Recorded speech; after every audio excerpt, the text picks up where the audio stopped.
തുടങ്ങിക്കോളൂ. അപ്പോൾ പറയാനുള്ളത് എന്താന്ന് വെച്ചാല് പിന്നെ മലപ്പുറം ജില്ലയിലാണ് കൂടുതൽ അന്ധവിശ്വാസത്തെ പിന്നെ വിശ്വാസിയാകാത്തവര് അന്ധവിശ്വാസത്തെ പിന്നെ ഉൾക്കൊണ്ടുകൊണ്ട് പോകണം. അതിൽ നിന്ന് പിന്നെ മുതലെടുക്കുന്ന കുറച്ച് വിഭാഗങ്ങൾ അതിലൊരു വിഭാഗത്തിൽപ്പെട്ടാണ് ഇപ്പോൾ ഈ കടുകാത്ത് കൊണ്ട് മക്കാമ് എന്ന് പറഞ്ഞ് ഇതിലിപ്പോ ഇന്നത്തെ പത്രത്തിൽ വന്ന റിപ്പോർട്ടൊക്കെ ഞാൻ പറഞ്ഞത്.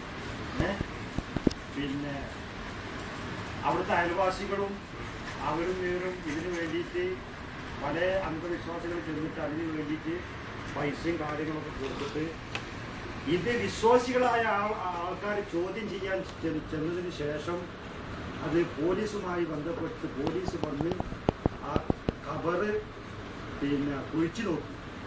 ഖബറ് കുഴിച്ചു നോക്കിയിട്ട് പിന്നെ 7 അടി വരെ പിന്നെ താഴ്ത്തിയിട്ട് അതിലൊരു മരം ചെയ്യപ്പെട്ട ഒന്നും കാണാൻ കഴിഞ്ഞില്ലാണ് പറഞ്ഞത്. അപ്പോൾ അതിൻ്റെ മിനാരങ്ങളും അങ്ങനെയുള്ള മക്ബറകളും വ്യാജമായി പെരുകുന്നിടത്തോളം വിശ്വാസം മനുഷ്യനിൽ നിന്ന് അകന്നു പോകുന്നതിൻ്റെ തെളിവാണ് ഇത് എന്നുള്ളതാണ് എനിക്ക് പറയാനുള്ളത്. ഇനി വീണ്ടും ഞാൻ ഇതുപോലൊരു അഭിമുഖത്തിൽ ഞാൻ വീണ്ടും ഇതുപോലുള്ള അനീതിപരമായി മനുഷ്യനെ അവിശ്വാസത്തിലേക്ക് തള്ളിവിടുന്ന കാര്യങ്ങളിൽ ഞാൻ ഇതിനെ പ്രതികരിക്കുന്നതാണ് എന്ന് പറഞ്ഞുകൊണ്ട് ഞാൻ നിർത്തുന്നു. അസ്സലാമു അലൈക്കും.